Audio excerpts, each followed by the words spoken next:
or become another well-funded idea with. I'm chopping line. When you wear this uniform, you wear a uniform of sacrifice. When you wear this uniform, you wear a uniform of service. You are here to work for the people. I'm not impressed with this because I can't get here and not see people, because once there is no. We just saw that video, and it is the Interior Minister chastising the workers at how they run things from time to time. Okay, I'll first of all start by commending the video we just saw right now. It's really quite commendable and really beautiful to see that it's not all about sitting in a particular office and enjoying the AC in the office, that you have to still step out to, you know, people that you put in strategic places to, you know, offer or render services to the public. So seeing this video and the minister going to seek accountability from, you know, these officers is quite, you know, commendable. And this is something that that those things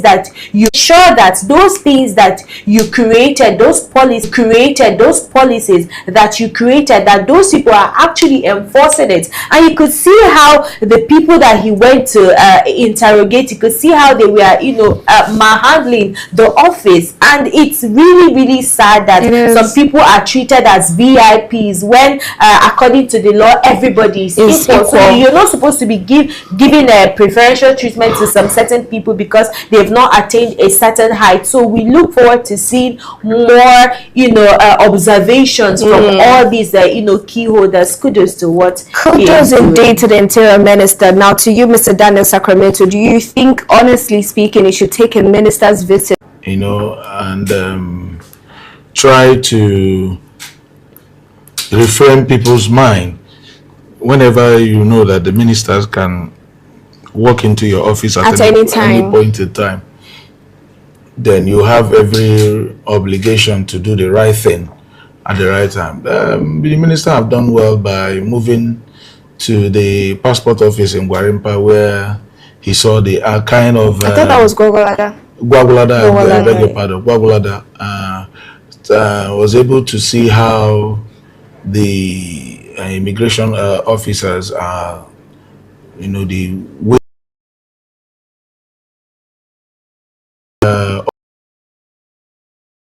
two people now waiting after profiling them. You now start bringing them in for capturing. When both could easily work in pari passu. You just do that, you move in, you do that, you walk away, you know. So it becomes a thing that a lot needs to change. A lot of like I keep saying here, you know, I told you that these are part of the things the National Orientation Agency. National Orientation Agency is like the admin of Nigeria, which have the manuscript of attitudes, the way people should behave, the way people should not behave, the right way. These are what the National Orientation Agency should, you know, have, so that people, because when people begins to do one particular thing and it becomes a tradition, it now looks as if what they are doing is right. You could see how the minister walked in and said, this is wrong. You people are just wasting people's time for nothing. I have been there when I went to do my passport. The same thing. Yeah. The same thing everywhere. So these are things that needs to, you know, that needs to be changed. You know, another thing that you said, and I would love us to talk about, is the attitude to work. Because I know we've had the conversation before where we're saying that Nigerians are complaining that there are no jobs, right? That we don't have jobs if available for Nigerian youths. But when you enter some organizations, you enter some companies, the attitude to work of those workers, of some of those workers, can be really appalling. They are lackadaisical, treat people. Government work is where the bulk of the problem is. Not even private sector. No, it happens in the private sector. It happens everywhere. It happens. Yes, what I'm saying is that you have bulk of it. high chunk of it in the government section, because a lot of people were sitting at home and they brought employment letters. So they would not really understand the value of it. Do you understand? They don't value it, because some of them were, because they were active in politics, they're going around. So the I think I understand where but where I'm even coming from, right, is that it's a general, it's a general issue. No, I'm not taking it out. It is, but what I'm saying is that you have high level of it in the government section. That was why sometime in Anambra, the former governor had to. There was a day he came to visit the secretariat and found out that the people had not come to work as of 10 o'clock. 10 o'clock in the morning. So what he did was to go and bring in a machine, a clocking machine. Yes. So there is no way you can beat with your thumbprint. You just come in, you thumbprint. And what the machine does is it now calculates how many times you come to work. So they pay you according to how many times. And that is impressive. But yes, if we're also to talk generally as to how people take their jobs, especially I think I'm even more keen on customer service. Any company, any organization that has to do with rendering services to people, and the people that have been put in charge of seeing to those services and having conversations with customers and just how they relate with customers. What is your take on that? And do you think that in any way that has stalled the way people see jobs or how they receive jobs in the long run? Okay, I'll answer this question by citing just a little story of when I went to, I think that should be my third time in Anambra State, and there was this particular restaurant I ate from. I went there, and I mean, I loved their services. The food was top notch, and the second and the third and the fourth time I went there, I discovered that people were reducing in that particular restaurant, and I wanted to find out exactly why. And I discovered that, number one, the services, that is the people that the owner of the place employed, was actually contributing to the downfall of that business. And not just that, I noticed that the quality of food that they served me the first time I went there, the second time, was not the same thing as the third time. So first of all is the product you offer to people, and lastly, the second is the services that people that you employ render to people. Those are the things that attract people to your businesses. So in answering this question, I think Nigerians, most especially the youth, most of them are not ready to receive or accept these jobs that have to do with maybe rendering service to people. Most people now are focused on maybe like Yahoo or standing on the road, because if you check it, these services, places like restaurant, how much do they gain or do they pay them in a month? It's not commensurate to how much you will get when you stand on the road. You can get 100,000 naira, 50,000 naira on the road, but that's in a day, sorry. But when you work in a restaurant a month, your salary might be 30,000 naira. So when some youth calculate this, do this calculation or do the math, they don't want to put their best foot forward. Exactly. So that's why we're having that lackadaisical attitude when it comes, because they know too that if you sack them, it will be very difficult for you to replace. Yes, you know that, right? I like that you also mentioned because I was having this conversation with a friend of mine who is an employer of labor, and he owns different hotels, and he was complaining about how hard it is to find workers. And that really struck me, because I thought that Nigerians, or Nigeria as a country, we lack jobs, and any opportunity that we find, people would be grappling it and grabbing and holding on to it. But it seems as though it's a different scenario from the employer's point of view and the employee's point of view. Now, it's not about the number of people in the market who are looking for jobs, but it's about looking for quality help and quality staff. So do you think that also, when we're talking about job unemployment, that maybe somehow we are contributed to where we are at as right now? Well, the truth about it is that a lot lacks quality, and it cuts across to our foundation. Do you understand? Okay. The foundation, the society we are in, has contributed to a lot of issues that's at hand now. Like Ifeoma rightfully said, a young lady will look at herself and say, instead of me to go and be answering somebody's sasa, it's better I go into prostitution or hookup. Because maybe she becomes a boss of her own, not minding the dangers that accompany such stuffs. So it becomes a norm. Yeah. Now, because the government is not doing anything to curb such or to to quell that kind of job, it becomes a lucrative source of income to them. Now, the ones we have, majority we have, are finding it difficult to blend into the system or the system where they found themselves. You understand? And another thing that we really need to look into, and companies and government need to eat, when we talk about welfare one, we talk about attitude. You know, all our this is about attitude to work. There are times you see customer care shouting on customers. Yes. So you begin to wonder, what is the customer care all about? Where's the care in the customer? Where's the care inside the customer? So you see, when people, they get irritated.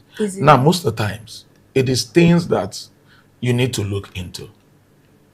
There are people who have not been able to foot their children's school fees. Their customer care. There are people who do not have money to pay for house rent. There are people who have sick husband or sick wife or sick child, sick parents, and these calls keep coming to them. Hello, mama is like this, or papa is like this, or you need to do, so it begins to throw them off balance. It becomes an issue. So that is why companies must always create time to find out the people you place on your front desk, the people that picks the call to talk to customers. You need to know, you need to have one-on-one with them at every point in time, like every month or every quarter. You need to know how they are doing it right. Banks do theirs every Monday. They need to find out how things has been. You now reorient them. You now find out if there are people you need to come to their rescue as an organization. You come to their it makes that organization to hang on there.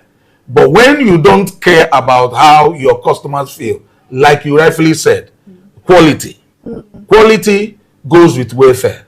Yes. If you do not improve the welfare, if you don't check the attitudinal approach of your people, the quality of your services will drop.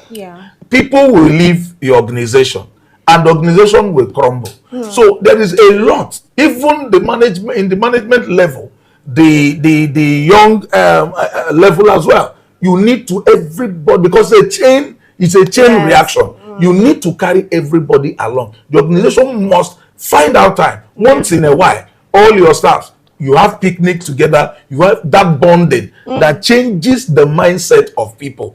That is how to retain workers. Okay, thank you that you said that. Thank you. You said about looking at the welfare of people and companies coming out to ensure that they build that team growth and just team spirit. But I think what you said is correct, but I just want to inject something now. Now I think that both the employee and the employer, what you're saying now, they need to work pari passu.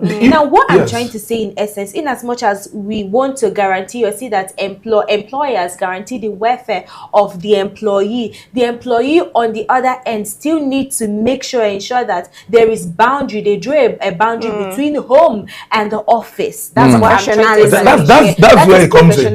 Yes, professionalism. The work the way to make that professionalism right is at every point in time, the management of the company, the HR and the administer, tell every employee, this is the mission and this is the vision of the company. We cannot go below this standard. We cannot exceed this. You need to constantly remind them. Constantly remind, because when it becomes a constant reminder, it now becomes a pattern and it becomes a part of them. Then you must always use the carrot and the stick.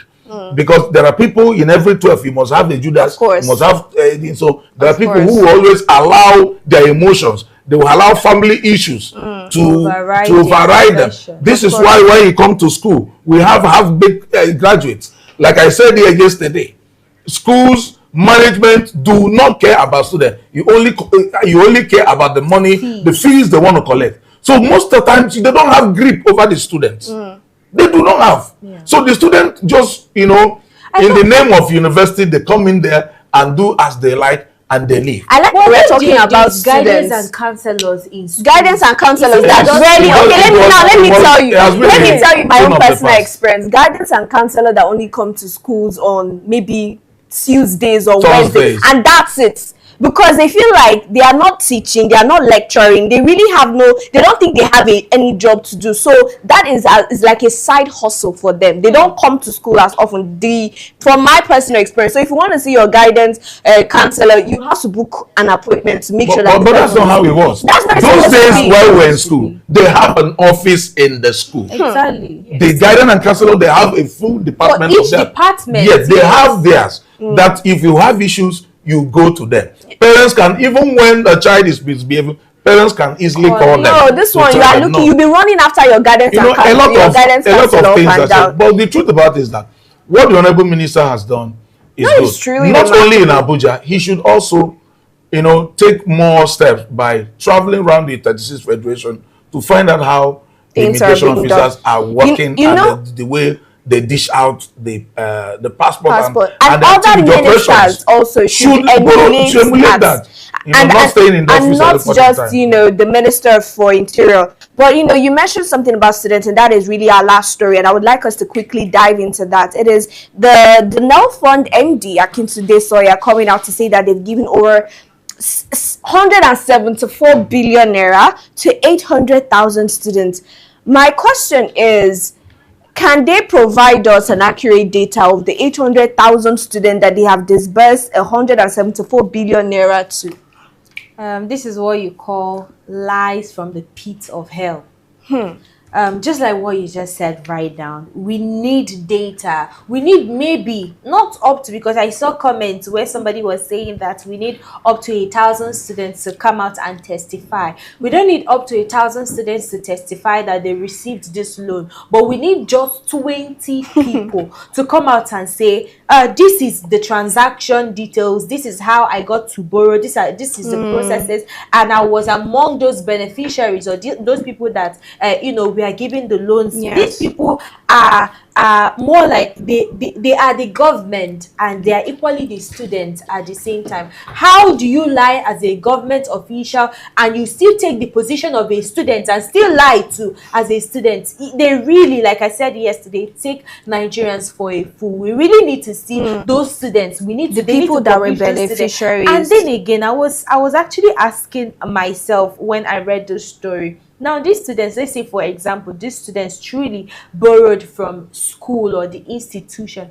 How or what plans do they have to repay back? That's if you're even going far. We are talking about even the amount of money that they borrowed, right? 174 billion naira, first of all, because truly this is a new initiative that they started, that they want to start lending money. So even before we go there, and I want to get your take, Mr. Daniel Sacramento, first off, on the amount that has been disbursed to 800,000 students from all over Nigeria, and we do not know the processes for application of these loans, the approval for these loans, how an average student, you have siblings that are in school, I have siblings that are in school, I've never heard them tell me, oh, this is how we go about borrowing loans. So why is there no transparency on that end? Well, Nigeria is a home of Nollywood and Hollywood.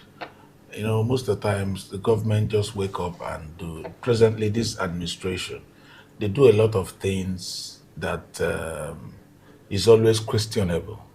It lacks.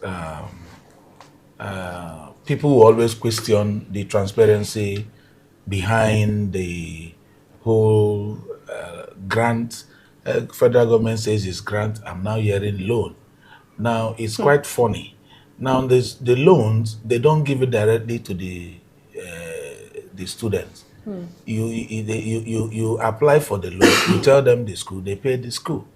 That's the way they have been running. So now, when you pay the school, the question, like we all are asking, a child who has nobody and applies for the loan, and you give the child the loan, how do the child repays the loan? Is a question that needs an answer. Is it the school that the school will seize the child's certificate? The child goes to robbery to go and get money to come and pay. So it doesn't sink to me, because the best way these grants would have come, it would have come through their respective local governments. Everybody comes from a local government. Definitely. You want to go to school, those funds should go to the local governments. You apply with your letter of identification. You bring your letter of, what's it called? Admission letter. Then it should be a grant and not a loan. Yeah. Because it should be a grant. You're saying it should even be a grant, not a loan. Yes, it's more we can more helpful. Yes, because it's going to take a longer time for you to sort it out. So it will give more credence than you say you are going to the school to pay the loan. No, it should go through the local government. But as you said this now, is this how it's done in other climates? No. Because we have what we call bursary awards. The bursary comes from the governors. They they pay students from their states bursary. Medical people who are in the medical, every month, every term, the government pays their school fees for them.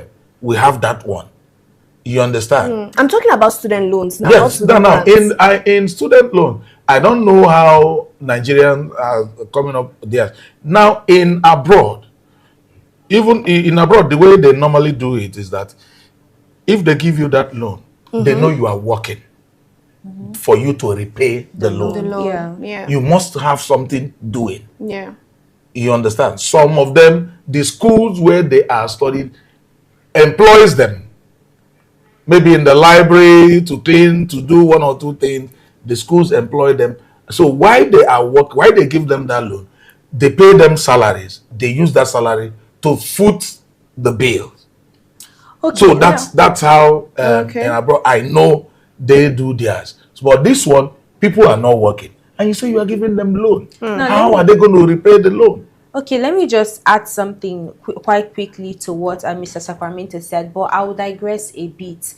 Now, in the US, there is this form of this organization called SIPA, and this SIPA now, what they are after, or their intention now, is to grant or give grants to people, to businesses, to individuals, so that at the end of the day, when what is it called, your business booms, they can actually ask you to pay a certain amount of money as tax. Now, I just want to link it to what is going on now with our tax system, and then this university grants and loans. Now, if there is something like this in Nigeria, I think when you ask people to pay a certain amount, let me say, for example, if it is a loan, or rather to pay tax, Nigerians won't really feel the much pain, because they know in the start of the business that the government actually contributed to the start of that business. And students too, if they know that, oh, the government actually contributed, or the local government, like Mr. Sacramento said, contributed to their education, when it is time to repay, you will not find them maybe running away, just like what this loan app usually do. When it's time for repayment, people will be scaring away from paying loans, and then you see their publications that they've died or stuff like that. So if the government can as well try as much as possible to create this grant for people to acquire not just loans, but at least grants to establish business. When you talk about repayment of loans, and when you talk about tax or generating revenues for the state, it won't be hard, or it won't go hard on the citizens, because they know that you contributed to their lives too. Yes, and at the end of the day, it will not be as though something that was supposed to be a good thing will now end up biting you at the back, because you do not know how to repay the loans. And if I'm also to say anything again, apart from the fact that they should also look at repayments flexible repayment options. I also think that, you know, the interest rate should not be as high as the normal way when you get loan. Why giving students interest loan rates? It's funny. How do you expect a child that is in school that that's just not finished working interest, pay interest? You have not even paid the loan first. Please, we're begging. These things needs to be clarified. It is not clear. So they should stop all this. We have given 800 billion people. These things should just hold on until it becomes a very, very clear, crystal clear that this is how the loan operates. If it is a loan, let's know. If it is a grant, let's know. Then let everybody understand how it is being given. The third fund, let's know how they give it out to students. Exactly. Because we need to understand this thing. And you can't be giving a child who is in school, you're giving that child a loan that's not working.